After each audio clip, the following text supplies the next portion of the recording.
Bien-aimés, soyez bénis au nom de notre Seigneur Jésus-Christ.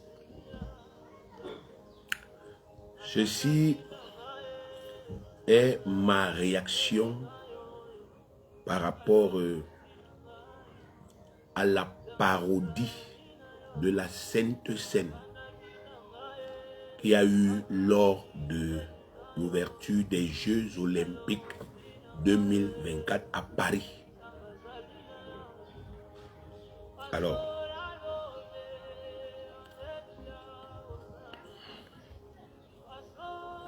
lors de la cérémonie officielle d'ouverture des Jeux Olympiques de Paris 2024, nous avons assisté à une parodie de la Sainte Seine, c'est-à-dire une imitation de la Sainte Seine, dont le but était de ridiculiser le Christ, de se moquer du Christ, de désacraliser le sacré, d'humilier le christianisme en mondovision et de railler les chrétiens. Donc on a vu des transsexuels, des homosexuels, des lesbiennes et des gays luxurieux et pratiquement nus reproduire la Sainte Seine et ridiculiser le repas sacré qui commémore les souffrances et la mort de notre Seigneur Jésus-Christ. C'est ce qu'on a vu lors de la cérémonie officielle pour le lancement des Jeux Olympiques. Bien aimé, cette parodie a déclenché un tollé général dans le monde entier. Des gens se sont indignés partout. Plusieurs pays ont censuré ces images et les chrétiens ont protesté, ils ont exprimé leur indignation. Donc le monde entier s'est indigné. Les gens ont dénoncé ça. Les chrétiens ont dénoncé cette injure. Ils ont dénoncé, n'est-ce pas, effectivement, cette moquerie-là. Et on a vu une pauvre ministre française des Sports, une ministre démissionnaire en plus, venir écumer les plateaux de télévision pour essayer de justifier l'injustifiable. Vous savez bien aimé, j'ai trouvé cette femme vraiment pathétique. Et je continue à me poser la question de savoir si vraiment les Français sont encore normaux. Je parle du peuple. Est-ce qu'ils sont encore normaux? Je ne les insulte pas, je ne me moque pas d'eux, mais je me demande si ce peuple que les Africains adulent, que les Africains envient, n'est pas complètement lobotomisé aujourd'hui. Bon, espérons que le Seigneur va se révéler à ce peuple-là pour que leur conscience se réveille. Bien aimé, ma réaction aujourd'hui, contre toute attente, ne va pas s'inscrire dans le sens de l'indignation. Moi, je ne suis pas en train de faire cette vidéo pour m'indigner. Je ne suis pas là pour vous dire que vraiment, voilà ce qu'ils ont fait, c'est mauvais, ils ont insulté Jésus. Non, ce n'est pas pour ça que moi je fais cette vidéo. Cette vidéo s'intitule « Réveillez-vous ». Réveillez-vous. La Bible dit que toi qui dors entre les morts, réveille-toi et le Seigneur va t'éclairer. Réveille-toi. Moi, je m'adresse aux chrétiens. Je ne fais pas cette vidéo-ci pour, n'est-ce pas, effectivement, pour me plaindre, pour me lamenter, pour pleurnicher. Et je passe le temps la bien-aimée. Parce qu'à mon sens, ça ne sert absolument à rien. Ces indignations qu'on a vues dans le monde entier, ça ne sert à rien. Je suis même pleinement persuadé que toutes ces indignations-là servent encore plus les desseins du diable et de ses serviteurs qui ont mis en scène cette parodie. Je suis sûr que les gens qui ont fait ça, ils savaient que ça allait susciter l'indignation. Et je suis sûr que toutes les indignations là, ça leur fait du bien. Ils sont contents. Et ils se disent, notre objectif a été atteint. On voulait blesser les chrétiens. Et on les a blessés. On voulait les outrager. On les a outragés. La preuve, regardez partout, ils ont réagi. Ça veut dire que ça leur a fait mal. Donc, bien aimé, quand un méchant vous fait du mal, il s'attend à ce que vous réagissiez selon le mal qu'il vous a fait. Quand un méchant vous fait du mal, il s'attend à ce que vous réagissiez selon le mal qu'il vous a fait. Si un méchant vous fait du mal et que vous ne réagissiez pas selon le mal qu'il vous a fait, il comprend que son mal-là, ça vous laisse à 37. Ça ne vous dit rien. Et ça ne vous empêche pas de continuer à vivre normalement. Mais quand vous réagissez selon le mal qu'il vous a fait, alors ça le nourrit. Ça nourrit encore plus sa méchanceté. Donc tous les gens qui se sont rassemblés depuis pratiquement 4 ans pour préparer ces Jeux Olympiques, pour réfléchir sur la cérémonie d'ouverture, et qui ont décidé que voici ce qu'on va faire, tous ces gens-là sont contents.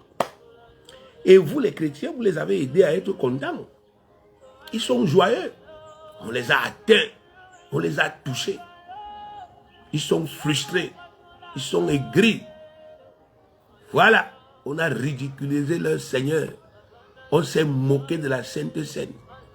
On s'est moqué, n'est-ce pas, de leur religion. On s'est moqué de leurs croyances. Voilà, bien-aimés. Aujourd'hui, ils sont contents. Parce que les réactions ont été ce que eux, ils voulaient exactement.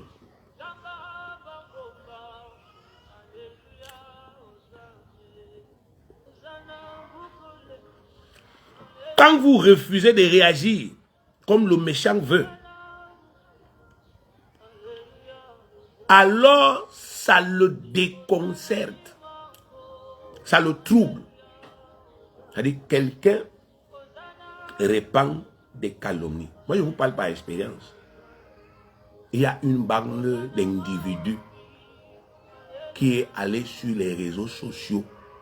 Ils ont répandu des calomnies et des injures contre moi. Donc, ils pensaient que j'allais venir leur répondre. Et je les ai ignorés. Moi, j'ai continué à travailler, à mettre mon énergie dans ce qui était utile, prêcher l'évangile, sauver des âmes. Et eux-mêmes, bien aimés, ils se sont encore eux-mêmes découragés. Donc eux-mêmes, ils ont encore pris, n'est-ce pas, effectivement, leur propre poste, ils ont encore effacé. Donc ils ont perdu leur crédit pour répandre des calomnies. Et ils s'attendaient à ce que je réagisse, que je vienne les trouver sur le terrain de la calomnie, que je vienne, n'est-ce pas, effectivement, me salir avec eux. Mais je ne l'ai pas fait.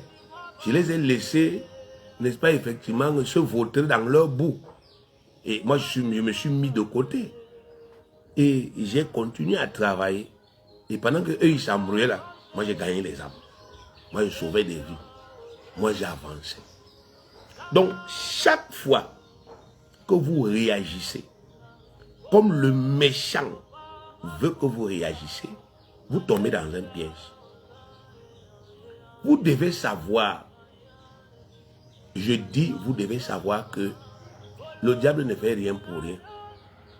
Ce qui s'est passé pendant l'ouverture des JO là, c'était une œuvre du diable. Et ça veut dire que le diable attendait que ça porte des fruits.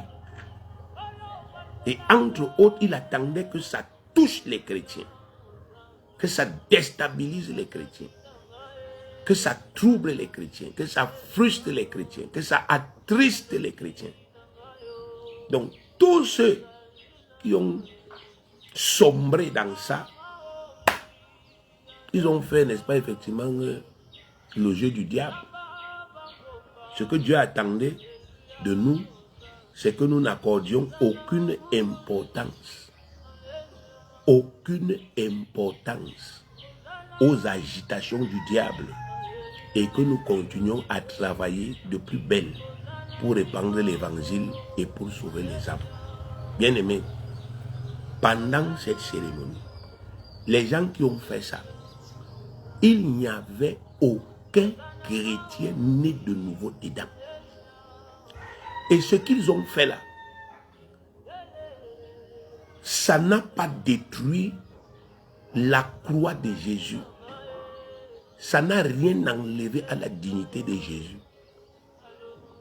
À l'heure où je vous parle là, si vous priez au nom de Jésus contre un esprit diabolique, il va s'abaisser. Il va s'abaisser. Je voudrais adresser un salut particulier à la lumière divine, que le Seigneur te bénisse. Et que, n'est-ce pas, tu sois vraiment encouragé. Partagez, parce que nous devons être édifiés. Il ne faut pas que le diable nous distrait. Je vous dis, la cérémonie des Jeux Olympiques n'a rien enlevé à Jésus-Christ de Nazareth. Jésus-Christ est assis au ciel. Jésus-Christ n'était pas au Stade de France. Il est au ciel, assis à la droite de Dieu. Et cette cérémonie, cette parodie, cette moquerie n'a rien enlevé à la dignité de Jésus. Il est toujours le Christ et il est toujours le Fils de Dieu. Et cette parodie-là ne nous a rien enlevé. La Sainte Seine, la vraie Sainte Seine, ça a toujours des effets, c'est toujours puissant. Chaque fois que les chrétiens vont se rassembler pour faire la Sainte Seine, il y aura des effets positifs pour eux s'ils le croient. Donc, tout ce qui s'est passé au Stade de France là, c'est la distraction. C'est la distraction. Ils veulent nous distraire, mais on ne peut pas tomber dedans. C'est pourquoi je parle aujourd'hui. Parce que depuis que ça s'est passé, moi, je n'ai pas réagi. Mais de plus en plus, je vois les pasteurs se mettre à publier dessus, à se fâcher, à s'énerver, à s'irriter, etc., etc. Ça ne sert à rien. Ça ne sert à rien. Ça trouble encore l'église. L'église était dans un programme de prière. Maintenant, vous arrêtez l'église, vous dites à Dieu, aux gens à l'église que non, comme on a fait ça, jeûnons et prions pour que le feu tombe du ciel et que ça puisse les brûler. Ben non. Pourquoi? Pourquoi est-ce que vous devez gaspiller votre énergie pour demander que le feu tombe du ciel et que ça brûle Macron et je ne sais pas qui, les homosexuels qui ont fait ces bêtises-là?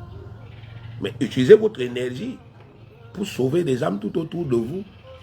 Et vous allez voir si un démon peut vous dire, bon, hein, je ne sors pas. Parce qu'effectivement, on a fait une parodie de la Sainte Seine lors des JO. Vous allez vous rendre compte que vous avez toujours l'autorité. Alors, ce que vous devez d'abord savoir, parce que vous savez, le chrétien, pour moi, le chrétien doit être un homme instruit et un homme spirituel. Quand je passe mon temps à travailler sur le groupe formation spirituelle là, je ne suis pas fou. Le chrétien doit être spirituel. Le chrétien, c'est quelqu'un qui doit avoir une logique spirituelle, une mentalité spirituelle, parce qu'il a un esprit. Le chrétien a l'esprit de Christ. Il a un esprit. Moi, je vous dis que si Jésus-Christ est énervé contre quelque chose qui se passe sur la terre, il décide de détruire la chose là. Vous ne pouvez pas l'arrêter. Ce n'est pas vous qui dites à Jésus que Jésus, on vient t'insulter ici, fâche-toi. Jésus sait. Si quelque chose l'énerve, il a assis au ciel là, si ça l'énerve sur la terre ici, et il dit je gâte, je gâte. Donc si vous voyez qu'ils ont fait leur cérémonie pour se moquer de lui et qu'il n'a pas réagi, bien aimé, comprenez que ça le laisse à 37. Et lui ne se trouble pas. Et vous devez aussi entrer dans cette même logique. Parce que vous êtes les disciples, vous n'êtes pas les maîtres. Moi, je ne suis pas un maître, je suis un disciple de Jésus-Christ. Et je dois m'arranger à toujours suivre la direction de mon maître qui est Jésus. À réfléchir comme mon maître en toutes choses. Alors, les Jeux Olympiques, c'est quoi? C'est quoi? Les Jeux Olympiques sont des jeux inventés par les Grecs. Ce sont les Grecs qui ont inventé les Jeux Olympiques. En l'honneur de leur grand dieu qu'on appelle Zeus. Les premiers Jeux Olympiques se sont tenus en 776 avant Jésus-Christ. Dans un site qu'on appelait Olympie. D'où le nom olympique, ainsi de suite. Donc en cette époque-là, les athlètes grecs se rassemblaient dans ce site-là qu'on appelait Olympie et ils venaient compétir. C'était pour les premiers Jeux Olympiques, c'était seulement les hommes. Ils venaient compétir, il y avait des luttes, il y avait, n'est-ce pas, effectivement d'autres épreuves, les courses des chars, etc. Et la plupart du temps, les hommes qui venaient compétir même étaient nus. Donc c'est une cérémonie en l'honneur d'un dieu païen qui s'appelle Zeus. Ça n'a jamais changé et ça ne changera jamais. Les Jeux Olympiques ne sont pas une cérémonie en l'honneur de Jésus-Christ.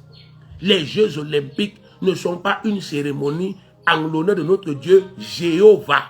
Non.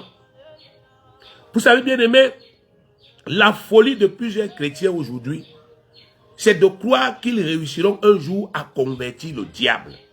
C'est ça la folie de beaucoup de chrétiens. Il y a des gens qui sont chrétiens, mais qui veulent convertir leurs coutumes, qui veulent convertir leurs traditions, qui veulent convertir, n'est-ce pas, leur religion païenne, qui veulent convertir même les sectes. Non, moi je suis dans la franc-maçonnerie parce que je vais amener le Christ dans la franc-maçonnerie. Moi je suis dans je sais pas quoi, les traditions de mon village parce que je veux convertir les gens. Bien-aimés, réveillez-vous. Le monde est divisé en deux royaumes diamétralement opposés. Comme il y a des hommes qui sont à Christ, il y a des hommes qui sont à Satan. Qu'est-ce qui est dur dedans? C'est écrit. Il y a des hommes qui sont à Satan sur la terre. Il y a des hommes qui sont des satanistes. Des nés de nouveau, mais du côté de Satan. Il y a des hommes qui appartiennent à Satan. Il y a des femmes qui appartiennent à Satan. Le monde-ci, bien aimé, c'est le monde de Satan. Je vais vous dire quelque chose qui va vous scandaliser. Je vais vous dire quelque chose qui va vous scandaliser. Ce monde-ci appartient à Satan. C'est nous les chrétiens qui sommes de trop dans ce monde. C'est nous les chrétiens. Nous sommes de trop dans ce monde. Vous entendez ce que je vous dis là? Nous les chrétiens, nous sommes de trop dans ce monde. Ce n'est pas notre monde ici. Nous sommes ici dans un monde qui appartient à un autre Dieu. Un monde qui est régi par un autre Dieu. Et ce Dieu-là est justement fâché parce que nous sommes là. Parce que nous l'empêchons, comme nous sommes ici dans ce monde, avec notre puissance, nous l'empêchons de régner comme il veut régner.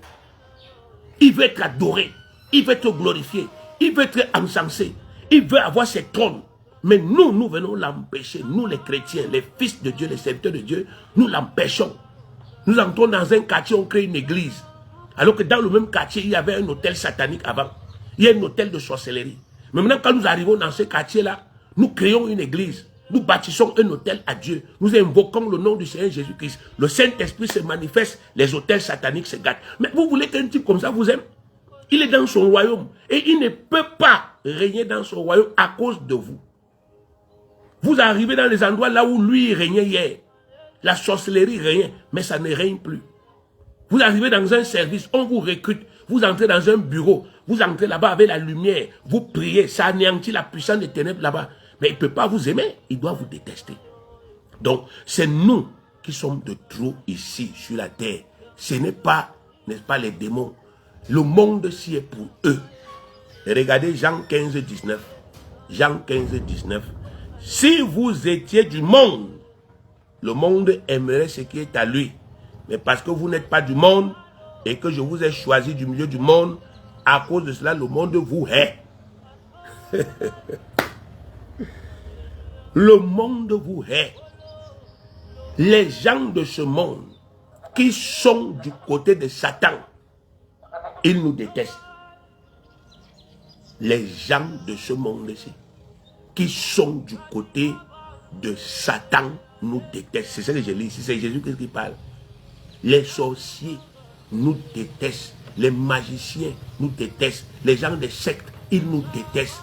Personne ne nous aime. Les gens de ce monde qui sont avec Satan ne nous aiment pas. Lisons encore. Jean 18, verset 36. Jean 18, verset 36. Mon royaume n'est pas de ce monde, répondit Jésus. Mon royaume n'est pas de ce monde. Si mon royaume était de ce monde, mes serviteurs auraient combattu pour moi afin que je ne fusse pas livré aux Juifs. Mais maintenant, mon royaume n'est point d'ici-bas. Ce n'est pas son royaume. Le monde ici, ce n'est pas le royaume de Jésus. Jamais. Jean 17, verset 11 à 19. Je ne suis plus dans le monde et ils sont dans le monde. Nous, les disciples, nous sommes encore dans le monde. Dans le royaume du diable. Nous sommes en plein dans le monde. Et je vais à toi, Père Saint, garde en ton nom ce que tu m'as donné, afin qu'ils soient un comme nous. Lorsque j'étais avec eux dans le monde, je les gardais en ton nom. J'ai gardé ce que tu m'as donné, et aucun d'eux ne s'est perdu, sinon le fils de la perdition, afin que l'écriture fût accomplie. Et maintenant je vais à toi, et je dis ces choses dans le monde, afin qu'ils aient en eux ma joie parfaite. Je leur ai donné ta parole, et le monde les a haïs, parce qu'ils ne sont pas du monde, comme moi je ne suis pas du monde. Je ne t'ai pris pas de les ôter du monde, mais de les préserver du mal. Ils ne sont pas du monde, comme moi je ne suis pas du monde. Combien de fois il répète ici? Ils ne sont pas du monde. Je ne suis pas du monde. Bien aimé, ne m'amenez pas à aller me préoccuper des choses du monde. C'est leur royaume, ce sont leurs choses. Les Jeux olympiques, c'est les choses du monde, c'est les choses de Zeus, c'est les choses de Satan, c'est les choses des dieux de ce monde, c'est les choses des païens. C'est pas parce que c'est beau, c'est pas parce que je ne sais pas, il y a les alertes de votre pays qui vont, on n'en a rien à cirer. Satan a dit à Jésus que tous les royaumes de ce monde sont sous son pouvoir. Donc quand Satan convoque tous les rois de ce monde, c'est que venez, ils viennent. Et regardez ce qui s'est passé pendant les Jeux olympiques. Nos présidents sont partis là-bas en France. À la convocation d'un petit. C'est pas l'humiliation, c'est un petit. Le président français, c'est un petit. 40 ans et des poussières. Un petit comme ça. Il a convoqué nos présidents, ils sont des vieux, des papas. Ils sont partis s'asseoir là-bas. Ils ont regardé ces choses. Qui lui a dit non? Personne. Parce que quand le Dieu de ce monde convoque les rois de ce monde-ci, ils obéissent. Ils sont dans son monde. Si tu es dans son monde et que tu es de son côté et tu lui désobéis, il te coupe la tête, il te tue. C'est comme ça que son règne se perpétue sur la terre. Il est le diable, il est méchant. Donc, ce monde tel qu'il est actuellement, bien aimé, il a un chef qui s'appelle le diable. Regardez Jean 12, verset 31. Jean 12, 31. Maintenant a lieu le jugement de ce monde. Maintenant, le prince de ce monde sera jeté dehors. Le prince de ce monde. Le prince de ce monde. Prince veut dire premier. Donc le premier dans ce monde, ce n'est pas Jésus. Le premier, c'est Satan, le diable. Jean 14, 30. Jean 14, 30. Je ne parlerai plus guère avec vous, car le prince du monde vient. Il n'a rien en moi. C'est Jésus qui parle, le prince du monde. Donc on voit à maintes reprises, Jésus, qu'est-ce qui nous montre que ce monde a son prince. Ce monde a son Dieu. L'apôtre Paul est allé même plus loin. 2 Corinthiens 4, verset 3 à 4. 2 Corinthiens 4, verset 3 à 4. Si notre évangile est encore voilé, il est voilé pour ceux qui périssent, pour les incrédules. dont le Dieu de ce siècle a aveuglé l'intelligence afin qu'il ne puisse pas briller la splendeur de l'évangile de la gloire de Christ, qui est l'image de Dieu. Il y a un Dieu ici sur terre, il s'appelle le diable. Et c'est lui qui aveugle les gens, pour que les gens ne croient pas en ce que nous leur disons et qu'ils ne soient pas sauvés. Pour que les gens continuent de s'attacher à des choses qui vont les perdre. Mais il faut comprendre qu'il est un Dieu dans son monde. Il est un roi dans son monde. Il est le prince dans son monde. Mais vous avez déjà vu quel prince qui n'invente pas les lois pour son royaume? Vous avez déjà vu quel roi qui n'invente pas des lois pour son royaume? Si Satan est roi ici, il doit avoir ses propres lois. Et il doit avoir ses propres sujets. Il doit avoir ses propres gens qui vont faire ses lois. Et tout ce monde-là qui est parti s'est rassemblé, la majorité, ce sont ces gens. Les organisations, ce sont ces gens. Ils savaient ce qu'ils faisaient quand ils faisaient cela. Et ils savaient ce qu'ils voulaient atteindre. Alors, question. Qu'est-ce qui est étrange dans le fait que pendant une cérémonie comme l'ouverture des Jeux Olympiques, un événement consacré au Dieu de ce monde, qu'est-ce qui est étonnant que pendant cette cérémonie, on fasse appel aux serviteurs et aux servantes de ce diable-là pour chanter en son honneur? On a appelé quel choral? Mais vous voulez qu'on vous appelle pourquoi? C'est leur réunion. On a appelé Lady Gaga, elle est dans votre église. Mais c'était leur église. Leur église faisait leurs choses. Vous voulez qu'on vous appelle? Pour que vous allez faire quoi là-bas? Dieu a dit que vous ne devez pas être en communion avec eux. Donc quand ils font leurs choses, vous les laissez. Qu'est-ce qui est étrange? On vous dit une réunion qui est consacrée à Satan. Et on a appelé, n'est-ce pas, effectivement, les serviteurs de Satan pour qu'ils viennent, n'est-ce pas, effectivement, chanter en l'honneur de Satan, pour qu'ils viennent adorer en l'honneur de Satan. Qu'est-ce qui est étrange là-dedans? Rien n'est quoi étrange, bien aimé. C'est nous qui ne voulons pas, n'est-ce pas, comprendre. Si, bien aimé, vous savez, si pendant la cérémonie des Jeux Olympiques, si on avait invité les pasteurs, les vrais, et on avait invité les chorales, j'allais dire que Satan n'est plus normal. Quand j'allais regarder ça à la télé, je vois, c'est la cérémonie des Jeux Olympiques. On prend la flamme qui symbolise le feu de l'Olympe. On prend la flamme là, qui est le symbole de ce Dieu-là. Et on vient avec ça, on allume la flamme là, et on dit à la chorale de chanter. J'allais dire, oh, Satan est possédé. Satan n'est plus normal. Satan a perdu la tête. C'est sûr qu'il a commencé à se convertir. Mais ce n'est pas ce qui s'est passé. Ce qui s'est passé est tout à fait normal. Il n'y a absolument rien d'étrange, bien aimé, que pendant cette cérémonie, on ait parodié, n'est-ce pas, effectivement, la Sainte Seine. Parce que Satan est le moqueur. Le moqueur. C'est normal. Satan cherche toujours à ridiculiser notre foi. Parce qu'il ne peut rien. Il ne peut rien faire. Il ne peut rien faire. Les gens cherchent à se moquer de nous aujourd'hui pour essayer de dire aux gens que votre foi là c'est rien. Mais l'apôtre Paul nous a dit dans, n'est-ce pas, Romains chapitre 1, le verset 16, il a dit que je n'ai point honte de l'évangile. Je n'ai point honte de l'évangile, car c'est une puissance de Dieu pour le salut de quiconque croit, du juif premièrement puis du grec. Il dit je n'ai point honte. Or les gens veulent qu'on ait honte. Ils veulent que tu aies honte, sœur. Ils veulent que tu aies honte, frère. Honte de la seule chose qui puisse sauver. C'est pourquoi ils font ça. Ils parodient. Mais les vrais chrétiens ne tombent pas dans ce piège. Ils ne considèrent même pas. Ils regardent ça comme ça et ils rient simplement. Ils regardent encore le fou là. Il est en train de s'embrouiller. Il ne sait pas qu'en réalité, nous, on connaît déjà qu'il est vaincu. Alors, il n'y a donc rien d'étonnant que ça s'est passé comme ça. Et d'autre part, quoi de plus normal que ça se passe en France? Bien aimé, quoi de plus normal que cette cérémonie blasphématoire se soit passée pendant les Jeux Olympiques en France? Au cas où vous ne le saviez pas, la France est le plus grand promoteur du paganisme et du satanisme dans le monde. La France que vous voyez là, c'est le pays qui fait le plus la promotion du paganisme. C'est-à-dire le paganisme, la doctrine des païens et le satanisme sur la terre, c'est la France. La devise de la France, c'est liberté, égalité, fraternité. Beaucoup de gens, quand ils voient, n'est-ce pas, effectivement, cette devise-là, ils se disent que c'est Dieu qui leur a inspiré. Bien aimé, c'est absolument faux. La devise de la France, là, c'est la devise de la franc-maçonnerie. À l'époque, la France était un royaume.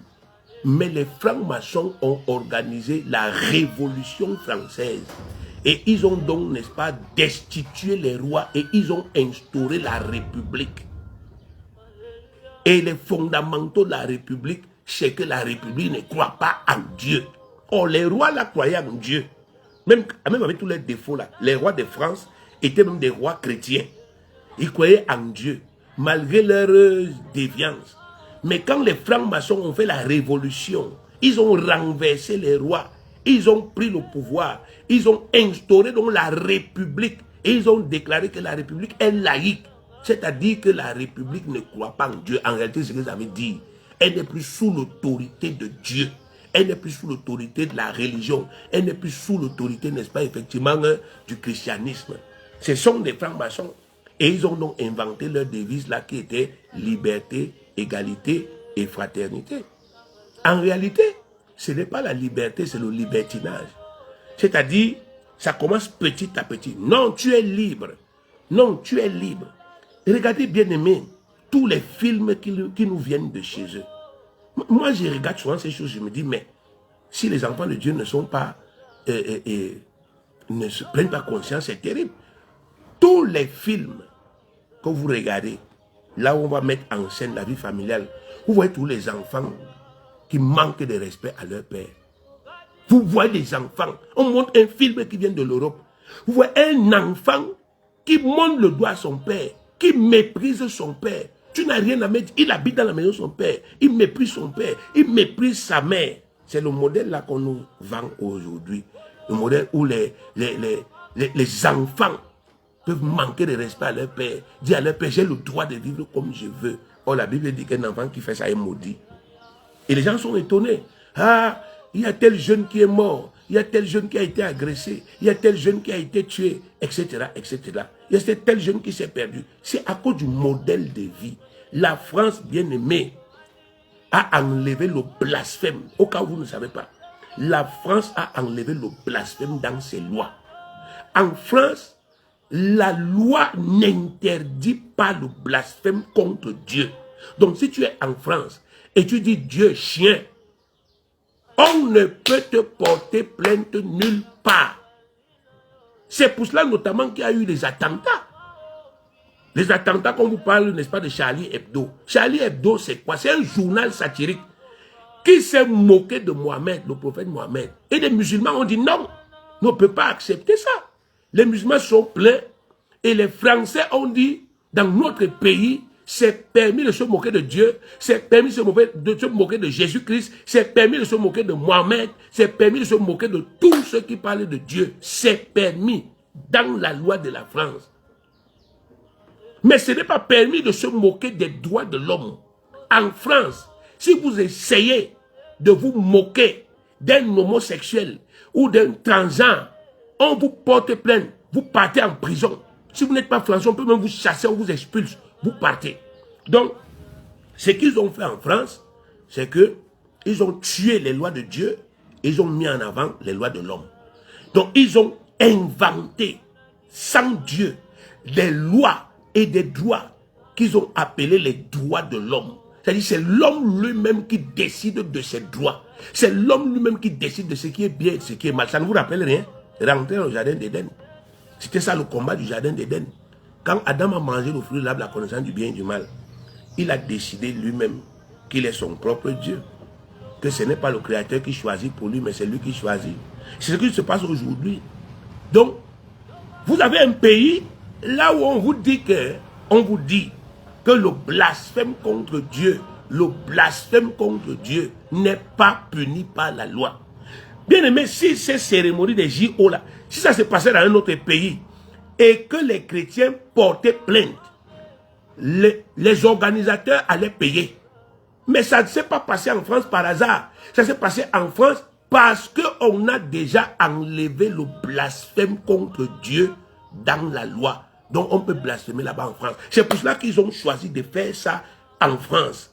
Sinon, ce n'est pas la première fois qu'on parle des Jeux Olympiques. On a fait ça dans plusieurs autres pays. Mais il y a des pays qui, malgré leur déviance, ils ont quand même gardé un caractère un peu conservateur. Ils disent que non, ici on croit en Dieu. Par exemple, les pays comme les États-Unis, il y a beaucoup de mauvaises choses là-bas. Il y a déjà eu les Jeux Olympiques là-bas. Mais c'est difficile que vous voyez ce genre de choses-là. Parce que là-bas, il y a des gens qui vous disent que, gars, nous on croit encore en Dieu.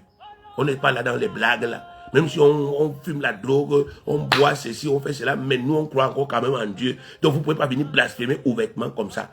Mais en France, qui est la fille aînée du diable, en termes de paganisme, bien aimé, on peut déjà tout faire en France. On peut tout faire en France. Vous pouvez épouser le chien en France. Vous pouvez épouser la chatte en France. Vous pouvez, n'est-ce pas, effectivement, changer de sexe, décider de prendre votre sexe, vous mettez ici, c'est un droit. Ce qu'on appelle les transgenres. Vous quittez d'un genre, vous acceptez. Et on dit qu'ils ont le droit d'avoir des enfants. En France, on a vu le président français dans une école en train d'expliquer aux enfants d'une école primaire que ton père et ta mère, ça peut être deux hommes. Ton père et ta mère. Donc l'enfant lui demande comment ça? Le président explique cela. Bien aimé. Au cas où vous ne le savez pas, la France est le siège de la franc-maçonnerie. La France que vous voyez là. Il y a deux grands sièges de la franc-maçonnerie en France. Il y a ce qu'on appelle la Grande Loge française. C'est en France. Je crois que c'est à Paris. Et il y a ce qu'on appelle le Grand Orient de France. Ce sont les patrons de la franc-maçonnerie. Je crois que c'est à Lyon. Les plus grandes loges de la franc-maçonnerie. C'est là-bas, chez eux, en France. Les plus grands rosicruciens, c'est là-bas chez eux, en France. N'est-ce pas, effectivement, les lois qui font la promotion des LGBT, ça vient de là-bas. Vous avez vu dernièrement dans notre pays, le Cameroun, ils nous ont envoyé l'ambassadeur des LGBT. Donc, ils ont tout un ambassadeur qui est chargé des LGBT, des lesbiennes, des gays, des bisexuels et des transsexuels. Donc, c'est ça qu'on appelle LGBT. Et donc, ils ont tout un ambassadeur qui nous ont envoyé ici au Cameroun pour venir, n'est-ce pas, défendre leurs droits. Le gouvernement camerounais a dit que l'autre là, on n'est pas prêt. Rentrez chez toi. On ne veut pas de ça chez nous. Donc, vous voyez que, bien aimé, ce n'est pas par hasard que ça s'est passé en France. Parce que la France, bien aimé, que vous enviez, bien aimé, c'est un des plus grands pays de sorcellerie et de paganisme de la terre. Bien aimé, le président français que vous voyez, ils sont d'où? Est-ce que vous savez que c'est un des plus grands francs-maçons de la terre? Le président français Emmanuel Macron, c'est quelqu'un qui a été élevé. Quand je parle d'élevé, je parle sur le plan spirituel. Formé par une des plus grandes familles de la terre, qu'on appelle les Rothschild. Allez faire des recherches pour demander les Rothschild, c'est qui? Macron sort de là. C'est quelqu'un qu'on a pris depuis. Tu seras président de la France. Et on a tout changé. Quand Macron devient président, Macron a remplacé Hollande. À l'époque, bien aimé, on avait deux camps en France. Donc vous avez la gauche et vous avez la droite qui se disputaient le pouvoir. Mais vous allez vous rendre compte que pour que Macron devienne président, on a tout chamboulé. On a pris des gens à gauche, on a pris des gens à droite, on a créé ce qu'on appelle le centre. Donc Macron est venu, on a dit aux gens, fédérez-vous, arrangez-vous pour qu'il soit président. Il y avait quelqu'un de la droite qui pouvait le battre. Dans les sondages, bien aimé, il était devant. On a monté des procès pour dire que ce gars-là, sa femme a travaillé comme assistant parlementaire, elle a touché l'argent alors qu'elle ne travaillait pas. On l'a viré. Tout le monde qui pouvait s'opposer à Macron, on a mis de côté. Parce qu'il représentait les intérêts d'une famille qu'on appelle les Rothschild. Allez lire qui ils sont, vous saurez. Et regardez Gabriel Attal, qui a à peine 30 ans. Il est premier ministre de la France. Gabriel Attal commande des gens dans un gouvernement. Des gens qui ont 2 fois de son âge. Des gens qui avaient déjà commencé la politique alors que lui, il n'était même pas encore né. Mais Gabriel Attal est premier ministre. Vous savez qui il est? Il est homosexuel. Le jeune homme que vous voyez là. Il vit avec un autre homme. Donc il est un PD, pour dire comme ça. Et c'est lui qu'on nomme premier ministre. Quel est le message subliminal? Vous qui refusez l'homosexualité là, regardez alors. Celui-ci, lui il a fait ça très tôt. Regardez comment il avance. Et regardez tout ce qu'on fait avec l'Union européenne aujourd'hui. Les gens qui sont dans les guichets de financement de l'Union européenne, demandez-leur. Les gens qui disent à l'Union européenne en Afrique, finance-moi tel projet. Allez leur demander. Vous allez vous rendre compte que dans même les conditions pour vous financer, on vous demande d'introduire une part pour les LGBT. Actuellement, c'est eux qui dirigent la politique de ce monde. Ils influencent tout. Vous appelez ça les UNICEF, les machins. Partout là où il y a les trucs de l'école, les trucs de culture, ils sont entrés là-dedans. Ils influencent tout. Leur objectif, c'est de chasser Dieu et de chasser le christianisme, chasser tout ce qui leur fait obstacle, de mettre tout ça de côté et d'instaurer, bien aimé, leur loi, leur mode de quoi? Leur mode de vie. Regardez la gauche française. La gauche française. Les gens qui sont à gauche, qui s'appellent, n'est-ce pas, effectivement, un parti communiste, parti écologiste, la France insoumise, bref, tous ces machins que vous voyez à la télé là. Mais bien aimé, ces gens sont les pires satanistes. Les pires satanistes. Les gens qui détestent le plus les Noirs, c'est les gens de la gauche. Mais comme les Noirs et les Arabes veulent vivre en France, aujourd'hui on les exploite. C'est les gens de la gauche qui favorisent l'immigration à outrance. C'est eux qui favorisent l'immigration. Ils disent aux gens, quittez de vos pays, venez en France. Pourquoi? Ils veulent avoir la main mise sur l'électorat. Ils savent que pendant une élection, un noir qui est devenu français ne peut pas voter pour l'extrême droite. Même si l'extrême droite fait un projet qu'on va commencer à multiplier vos salaires par 2, un noir ne peut pas. Pourquoi? Parce que la gauche agite toujours le spectre de l'expulsion. Ah non, quand Marine Le Pen va devenir présidente, elle va vous chasser. Bien aimé. Elle va vous chasser comment alors vous êtes déjà français? En réalité, ces gens exploitent les Noirs, ils exploitent les Arabes. Ils les exploitent. Parce qu'en réalité, vous croyez que vous votez pour vos droits en France, vous votez pour leur projet. Vous votez pour le LGBT.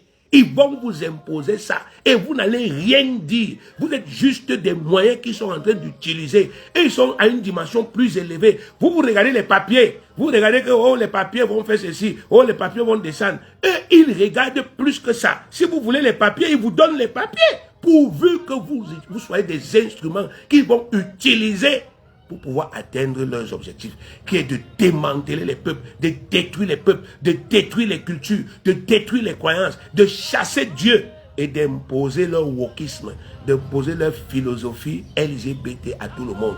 Et vous, les Noirs, les Arabes, vous qui êtes là-bas en France, là, qui faites leur jeu là, vous êtes en train de travailler pour l'antéchrist.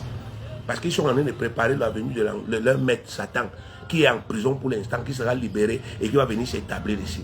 Donc, bien aimé, vous devez, n'est-ce pas, vous réveiller. Vous devez réveiller votre conscience. Donc, il ne faut plus que vous soyez des enfants sous la peur, la compréhension. On ne va pas avancer. Ne passez plus votre temps à vous plaindre que, oh, ils ont fait ceci, oh, ils ont fait cela, oh, ils ont dit ceci. Ils se sont moqués de Jésus. On ne peut pas se moquer de Jésus. C'est pas pour, on ne se moque pas des rois. On ne peut pas, surtout les rois puissants. Jésus est saint. Vous crachez comme ça sur Jésus, les crachats viennent, ça s'arrête ici. Ça ne peut pas le toucher. Vous insultez, l'injure vient, ça s'arrête. Ça ne peut pas le toucher, ça ne peut pas le salir. Il est saint. On ne peut pas. Donc si vous voyez que Jésus ne s'occupe pas de ces choses-là, c'est parce que c'est inutile, c'est la distraction. Vous prenez conscience de cela. Le combat est spirituel. Concentrez-vous sur, n'est-ce pas, effectivement, le travail que le Seigneur vous a donné sur terre, qui est que tout homme doit être sauvé et parvenir à la connaissance de la vérité. Arrêtez de vous recroqueviller sur vous-même. Oh Seigneur, je n'ai pas mangé aujourd'hui. Oh Seigneur, ma vie ne dose pas. Oh Seigneur, non. Malgré les souffrances, les difficultés, les problèmes, faites confiance au Seigneur et travaillez pour lui. Votre bonheur, vous allez le trouver. Si c'est même nécessaire que ce soit les païens là, les lesbiennes, les gays, je ne sais pas qui là, qui viennent prendre une partie de leur argent pour venir vous donner, ils vont vous donner. C'est Jésus qui commande tout ce qu'il y a dans le monde ici. Jésus est le Seigneur des seigneurs. Il est même le Seigneur du diable dans son monde. C'est pour ça que nous sommes toujours là et que le diable n'arrive pas à nous tuer. Donc, même si c'est nécessaire que notre bénédiction sorte de là-bas, ça va sortir. On n'a pas besoin d'aller entrer là-bas. On n'a pas besoin d'adhérer. On a besoin de croire. Galates 6, 7. Ne vous y trompez pas, on ne se moque pas de Dieu. Ce qu'un homme aura semé, il le moissonnera. Ces gens vont moissonner. Ils seront punis. Leur punition a déjà été écrite. Apocalypse 20, 10. Et le diable qui les séduisit fut jeté dans les temps de feu et de soufre, où sont la bête et le faux prophète. Ils seront tourmentés jour et nuit au siècle des siècles. Donc le diable connaît ça. Il connaît qu'il ira en enfer. Il va griller comme le soya en enfer. Il sait ça. Il le sait. Donc il ne peut pas tromper les vrais chrétiens. Apocalypse 25, quiconque ne fut pas trouvé écrit dans le livre de vie fut jeté dans le lac de l'étang de feu. Donc aujourd'hui, bien aimés, ne vous plaignez plus, ne vous attristez plus, ne vous frustrez plus, ne vous fâchez plus, ne vous intéressez même plus à ça. Laissez ça, n'est-ce pas, aux gens qui ne comprennent rien, les faux commentaires là. Concentrez-vous sur votre ministère, évangélisez autour de vous, prêchez autour de vous, travaillez pour Jésus autour de vous, annoncez la bonne nouvelle, croyez. Et vous allez voir comment les âmes seront sauvées. Et attendez patiemment que Dieu lui-même combatte son propre combat. Vous verrez le châtiment de ces gens-là. Ça va se passer sur la même terre-ci. Et vous allez comprendre que, bien aimé, Dieu n'était pas fou. Que le Seigneur vous bénisse. Que le Seigneur vous fortifie. Que le Seigneur vous encourage. Soyez encouragés. Continuez. Ne vous relâchez pas. Et partagez abondamment pour que beaucoup soient édifiés au nom de Jésus-Christ.